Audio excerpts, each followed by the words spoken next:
All right, everybody, welcome to Brighter. So with the Cybertruck's launch coming imminently, and we hope that it's likely going to happen soon, let's take a look at what Rivian CEO said when he was asked, what does he think of the Cybertruck? Let's compare Rivian with Cybertruck in terms of features and in their delivery numbers as well. So today we've got Brian White joining us. Brian is a YouTube expert himself. He's got his own channel called MyTeslaWeekend.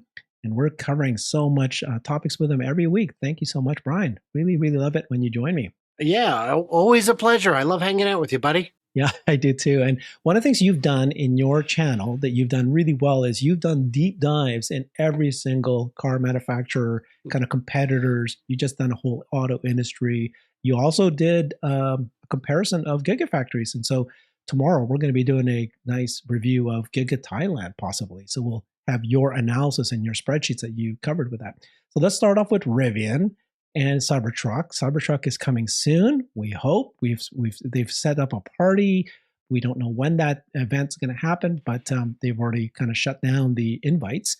So let's start off with this Rivian CEO. So there was this nice kind of clip that I found here that RJ Scaringe, the CEO, was asked by The Verge for his thoughts on the Cybertruck, and his response is very diplomatic, and it's quite good. So let's take a look at this. To ask you, you're about to have a competitor on the horizon here. What do you think of the Cybertruck?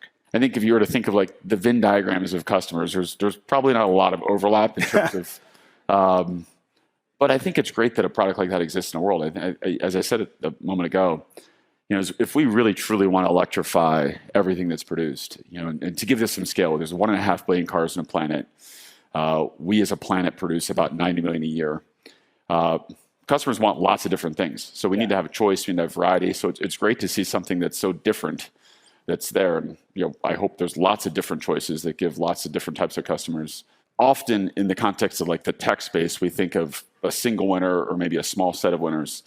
In transportation, by definition, there needs to be many winners. So there needs to be 20 to 25 successful auto manufacturers building electric connected vehicles. And so our success doesn't require someone else's failure and vice versa. And it's just very different than when you think about traditional big tech where there's one or two really highly concentrated winners. So Brian, he doesn't actually answer the question of what he thinks of the Cybertruck, but he answered it really nice. I liked his diplomatic answer. What was your thoughts? That was diplomatic is the right word. It was like a politician, and I didn't mind that. I thought the answer was good. I thought he didn't answer it directly, but I felt like that may have even been an oversight. He was so busy being diplomatic that he forgot to say, yeah, it's fine. But part of it could be that we don't know the specs yet. We don't know the price yet. He'll have a much better formed opinion when we get those two answers. So what I'd said, and I may have posted this to you on X yesterday, is that regardless, I do think there's a substantial overlap. The people who might not otherwise buy trucks. I know people with the Lightning who are not truck people, or at least they weren't until now, because they just really wanted that kind of EV. So while the Venn diagram may overlap, the reality is both of them are going to be constrained by how many they can build for years to come. It's going to be a very exciting time for both companies as they can just keep building them pretty much as fast as they want and selling them. So Brian, you do expect Rivian to survive, right? I think generally the analysis is Lucid may not make it, but Rivian seems like they have a good product. They have good backing. The deliveries, they're already live now and deliveries are okay. What's your expectations? What's going to happen to them? That's my take. They're making a good product that people really seem to like. And I haven't seen their most recent financials, but what I've read is that they expect to be hitting a profit by as early as next year. And this doesn't seem unrealistic. Everywhere I've looked, these cars are everywhere. I see the R1S regularly. That's their SUV version. It's popular. It's a well-built truck. It packs a lot of bang for the buck. The only question to me was always, yes, but can they build it profitably? And it looks like, at least on the truck, they've scaled back a couple of the bells and whistles, and a lot of the excessive cost went into the R&D. Things that don't have a high marginal cost, but getting them right the first time costs a lot of money. And it looks like they are past that point. And now they're just in the phase where they're scaling. And of course, as they scale, they will continue to enjoy greater economies of scale, which allows them to have better pricing that they can keep as a margin. And we know that they took seriously some of the suggestions of Monroe and Associates. Now, when you get to Monroe and Associates, I don't think this is on our calendar for discussion, but for Lucid, Corey Steuben, formerly of Monroe, has gone over there as a product designer to help them bring the lean design, I guess, to their midsize car, which is very aspirational. I am very concerned that they will not survive long enough to reach a mid-sized product, and that if they do, the amount of new cash that is infused would dilute the existing shares today to such a point as to be virtually meaningless. So, yeah, Okay, Lucid's prospects are not Lucid, great. yeah. Okay, let's go back to Rivian. So we saw the CEO, and he was saying that if you look at the Venn diagram, there's going to be some overlap, but not a lot, right? So do you agree with that? Is Rivian being positioned as a, I've got a little video here of the quad motor R1S that's really looking like it's going to be, quite the, here we go, look, oops. It's going to look quite rugged here, right? I'm going to play a video. We can watch this in stage here. So, most people have told me that they think the Rivian's more of a city truck. It looks like a truck, but it's not really that capable. Of course, these guys want to show it off. In the off-road trails, they want to show that it can handle the toughness. So, what do you think? How much of an overlap are you expecting between the two in terms of how they're positioned? I don't know. I don't know how many people will take either one off-road. I would not take the Rivian off-road. There was a video I saw on X yesterday where the pickup truck got high-centered. He was trying to do some off-roading and he just got stuck. And the question was asked, boy, I hope that skid plate isn't too expensive. And someone replied that the skid plate is integrated into the battery pack. You can't replace it. And I don't know if that's true. I hope it is not. But there was nobody put community notes on that post. So I would personally not take something that expensive or pretty off-road. But yeah, I may not be their target market. Let's take a look at the comparison, right? So this is a table that I found. It's a little bit older, several months now, earlier this year. So I don't know what parts here are wrong, but it basically says, here's the Rivian versus the Cybertruck. First of all, the Rivian is available now. We know that the Cybertruck is supposed to be initial deliveries, and our expectations that maybe the employees might get it in this 2023, maybe a handful of people, but we don't expect that to be widely distributed till next year. The prices, this is $67,500 versus Cybertruck, and we have no idea what the price will be for Cybertruck. No idea. But we do know it's not going to be $39,900 because that was for the single motor, and they're not going to make that one out of the gate. And even if they were, we've had 20% bump in inflation costs since the truck was announced. And also that $67,500, I don't know how accurate that is. That doesn't strike me as particularly accurate either. They're both going to be expensive. Please continue. Okay. So we got this is comparing the four motors, all-wheel drive.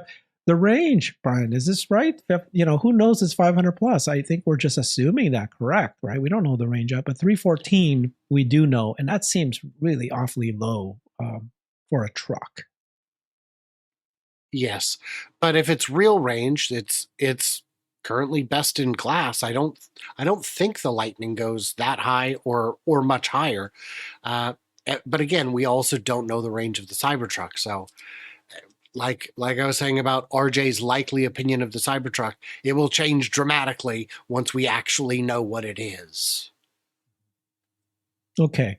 So then let's compare kind of like what else do we know? I took this from the Electric Viking. He did a fantastic comparison of Rivian versus the Cybertruck. And that photo at the beginning there, that is a comparison right here. Let me pause it here for a second. Just somebody took a photo, a video, and they saw that this is the Rivian right here, and here's the Cybertruck.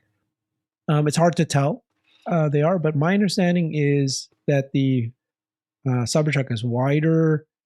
The Rivian is actually pretty short, and specifically the beds, right? What did you know about the beds comparison between the two? So the Rivian has a 4.5-foot bed, which is not just on the shorter side. It's got to be about the shortest out there, certainly among full-size trucks. I don't know if this class is a full-size or a mid-size, but 4.5 feet is quite short. And the Cybertruck has a 6.5-foot bed, which is substantial, which makes it a very big bed. It means that if you were to fold the gate down, you could put a full sheet of plywood in the back, and it would just come to the end of the tailgate and not beyond. Where with the Rivian, even with the tailgate folded down, that plywood is going to be sticking out quite a distance. Okay. So, how do you think that the Rivian compares to the F-150? boy, that's a great question. I'll just compare it to the F-150 Lightning, not any of the other gasoline versions. No, that's what I meant. Oh, sure. It is more refined. It is a much more refined vehicle. It is a much more comfortable vehicle. The F-150 Lightning is still very comfortable. I've only been in the higher trim version, but the Rivian is it's got a real sophistication about it. They spared no detail in the design of it. And there are endless little touches you'll be discovering. In the cargo tunnel behind the back seat, you've got two different power outlets. You've got your 110, but I think you've also got USB, and I don't know. They're just yeah. And really, to me, the F-150 Lightning just feels huge. It feels very bulky to drive it, and it is a little too big for me. If it had 6 seats, I would still consider it, but it just feels huge. So I guess I like the drive experience of the Rivian a little better because it feels a little bit more like a car. Hey there, thank you for joining me. If you can, please consider supporting this channel so I can keep it going. It's a lot of work arranging all these amazing interviews. One of the easiest ways is just to click that join button and become a member of the channel. Thank you very much. Let's get brighter. Yeah, I guess the reason I'm asking is that, clearly the Rivian was designed. First of all, it's EV startup, right? Pure EV play, which I love. And I think that they're, that's why I want them to succeed. But they're competing with the Ford F-150 Lightning, this traditional design. You're going to compare them side by side. The Cybertruck is just so different that it's hard to say that the Cybertruck is going to overlap a lot. That's what he was saying earlier, right? There's going to be, well, he said earlier that there's going to be some overlap, but not a lot, which I actually completely agree. Completely agree that that's the case, right? My concern, yes, I think there's going to be some overlap, but and again, until we know what the Cybertruck actually is, it's impossible to measure it. My concern with the Lightning and the Rivian is that they're so heavy. They're so needlessly heavy. When it comes to electric cars, there was a discussion on X the other day where this big account said, who's going to pay for the bridges? Who's going to pay for the roads? EVs weigh 50% more than cars. Yeah. And I responded with the curb weights of the Model 3 and the BMW 3 Series, which are virtually identical. And then, of course, I spent the next day combating dingbats who had some anecdote that certainly disproved. And one gentleman even said, well, the Hummer weighs 8,800. Well, he said 10,000 pounds, but that was hyperbole. It weighs 8,800 pounds. And I said, yes, but there's no gasoline equivalent to a Hummer EV, nor should there be. But on the pickups, it's unarguable. The Rivian apparently 7,000 pounds. The Lightning, 6,000 pounds versus the full-size F-150 in the gas version is 5,000 pounds. So these are very heavy beasts, and they really need to work on it. They both have just ginormous batteries. So hopefully they can learn some things from the Cybertruck that will allow them to increase that efficiency. When I was talking with Bert, the former engineer at Ford who worked on the Mach-E project, they were about to unveil their electric F-150. We'd seen it in promotional videos towing a freight train, which is just a party trick. Any vehicle with enough torque can do that. There's very little rolling resistance on a freight train. They were ready to release it. They had a date already on the calendar, and then the date disappeared because Rivian unveiled their truck and it blew it out of the water. It was so much better in all regards that Ford canceled their release, went to Rivian, looked at the tech and said, okay, we're going to dump a bunch of money into you. Hey, can we use your drivetrain? And what a vote of confidence that is when the legacy guys who are actually trying can't come close to what the startup has to offer. But what they have to offer, both of them, is a very heavy truck. Gotcha. Okay. So let's continue talking about Rivian and how they're doing. And it looks like they're doing fairly well. So, here's what's happened in their Q3. They actually are expected to beat its Q3 2023 delivery reports. And Jim Cramer, of course, and we're going to show a little clip of him talking about how much he loves the Rivian. And so he gets 2 thumbs up from Jim Cramer. Unbelievably positive note. Are you looking for EV stock that's doing well? Let's point to Rivian. That's what he says. So it looks like that the Wall Street analysts have been fairly confident about Rivian. They've beaten their delivery estimates in both the first and the second quarters.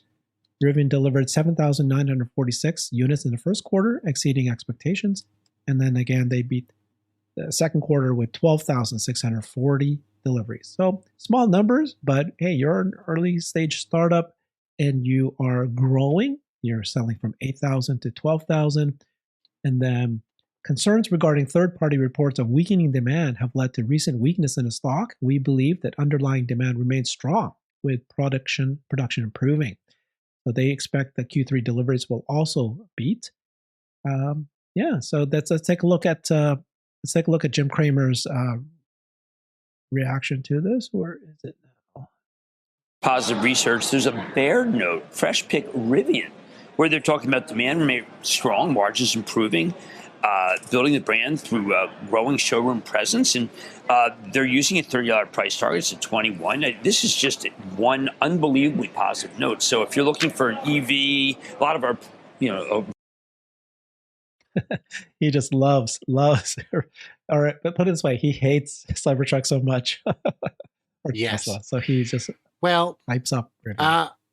I don't know. Does he hate it? There's, I don't know. Jim Cramer's all over the place.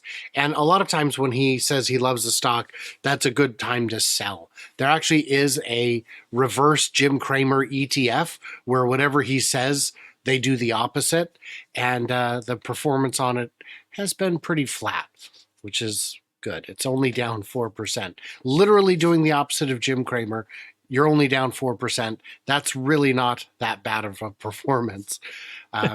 So I don't know. I think he's right, but I think it's the people talking in his ear that are actually doing the work, and they're the ones who are right. I don't see demand softening, especially if they can lower prices at all. That's going to keep them in the game. If they can get their parts a little more localized so that they can, the requirements for the IRA credit, for the localization requirements get stricter every year until they phase all the way in. So yeah, it's going to be tough, but I see if they are going to be profitable next year, they're done. That's great. They've done it. They will have gotten over the hump and they can succeed. If they're making money on those delivery vans, ramp it up, baby. Let's go faster. Let's ramp it up, baby. So I'm really happy, and I hope that the Rivian R1S and Rivian in general as a company succeeds. They look like they're headed in that direction. I think it's a great truck. It's got a good product. And like we say, we want these pure play EVs to succeed, which I totally believe you need it to be a pure play EV. I still want the Ford F-150 Lightning to succeed as well. We want, Ford to make that transition in electric vehicles. Having said that, I do believe that Cybertruck is a totally different animal. It's going to have a massive market. It's going to succeed big time, but there's room. There's room for everybody. There is definitely people who won't want to buy the Cybertruck.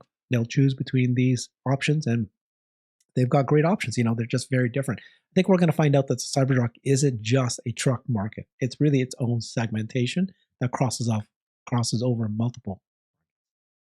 I would agree with that. Yeah, and I would say that the one thing I expected RJ to say about the Cybertruck is that he does like it, because until the Cybertruck came along, everyone said Rivian looked weird and ugly, and then the Cybertruck comes out and they're like, you know what? Actually, this Rivian here, this is a pretty good looking. It's pretty normal, middle of the road looking truck. Say good observation. That's true. Okay, let's go to the next topic here, which is this. Let's talk about the Optimus.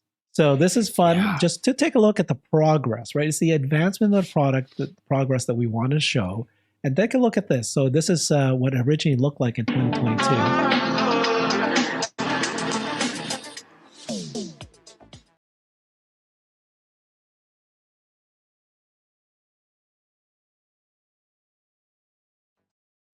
Yeah. So in 2022, they were still just, holding it.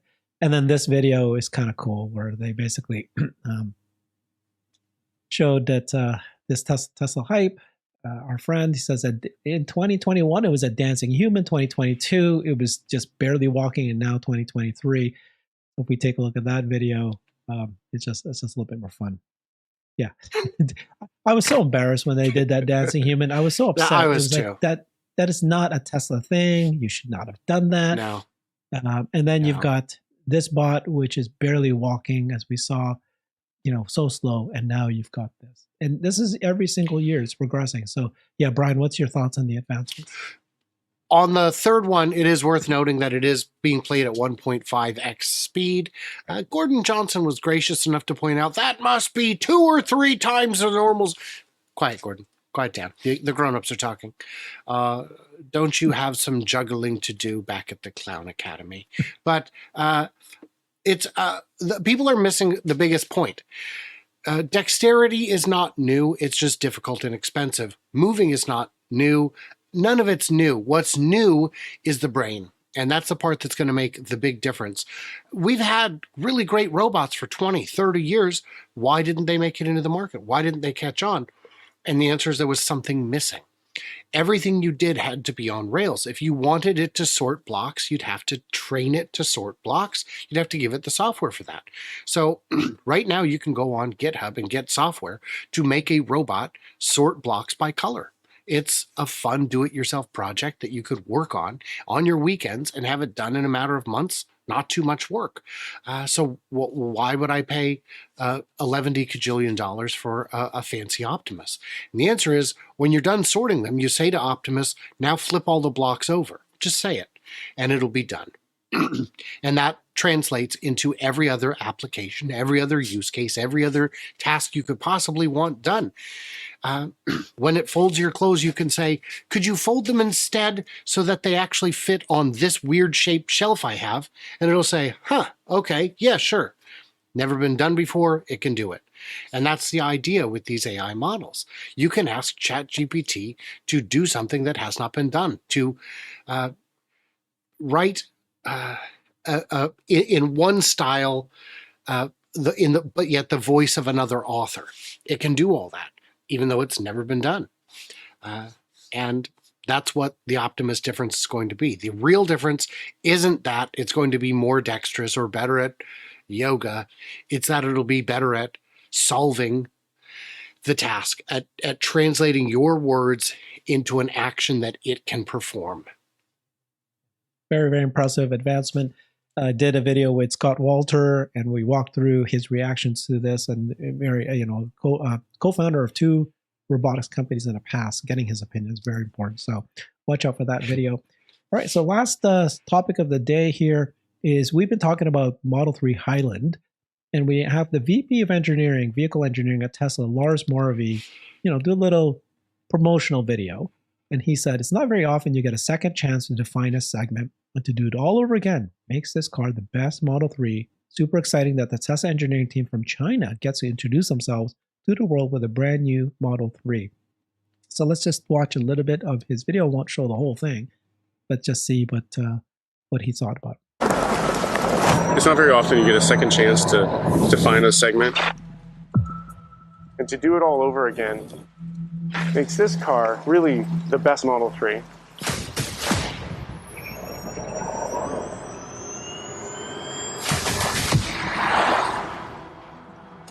I'm Lars Moravy, the Vice President of Vehicle Engineering for Tesla. I'm out here in Shanghai testing the brand new Model 3. We're out here testing the stability, road noise, wind noise. Of course, it's raining, so a lot of wet handling. We're looking for the overall vehicle's composure. And we're trying to make a great car. The biggest thing we wanted to do was kind of increase the size under the curve of the customer happiness. One of the things we did for that is we actually put the dual pane glass that we have implemented on the current Model 3 in the windshield and the front door glass into the rear door glass and the backlight. And what that does is create a cabin isolation feeling where you're the only one on the road. So even though cars are passing you by at high speed, you don't really hear them. Okay. Brian, I was, you and I have been talking about the Model 3 Highland before it came out, and we had done a full segment comparing the sedan customer segmentation of the market TAM for sedans globally, which is massive, and that they were going to redesign the Model 3 to be more sportier, which they did, but they had 50% new parts.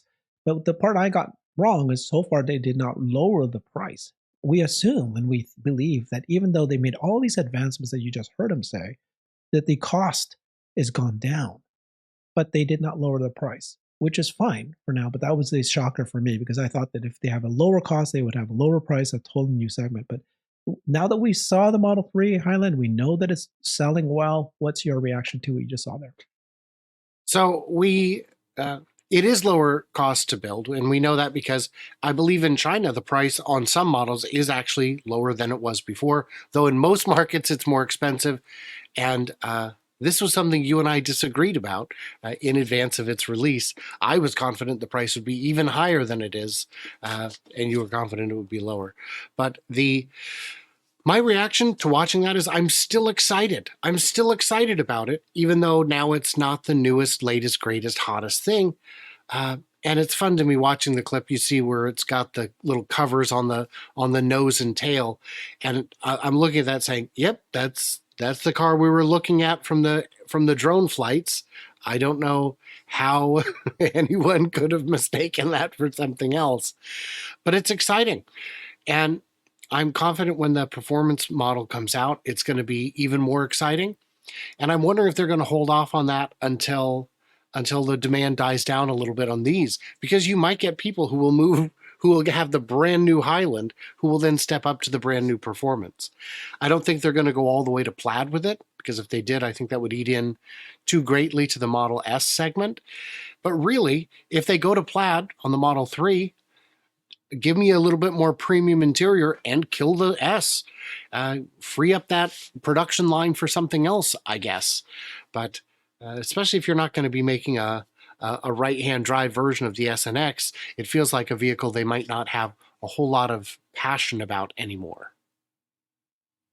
Wonderful. Thank you for this episode, Brian. So a lot of big things have been happening, right? So we saw that the Model 3 Highland has been released, as we just talked about. It's redesigned, and so far it's looking really good. It's hitting the markets really well. It's oversold, those kind of things. So it's going to be really good segment, expand the segment. We've got the Cybertruck about to be launched. We've seen videos and sightings of that everywhere. They've already announced, or not they announced a date, but they already started to accept people with invitations and tickets to go to the event. And then we recently heard that the compact car, they've actually started thinking about the test line in Giga, Texas, even though the Mexico factory was delayed. And then just last week, of course, the permits have been approved for Mexico. More permits to come, but at least steps are moving forward. So we're expecting a expansion of the TAM for the Cybertruck. Thank you for comparing that with Rivian with me. And then we're expecting the second gen platform at least to start to move. So thank you so much, Brian. Appreciate you. Please follow him on YouTube at MyTeslaWeekend. Thanks, everybody. Bye-bye.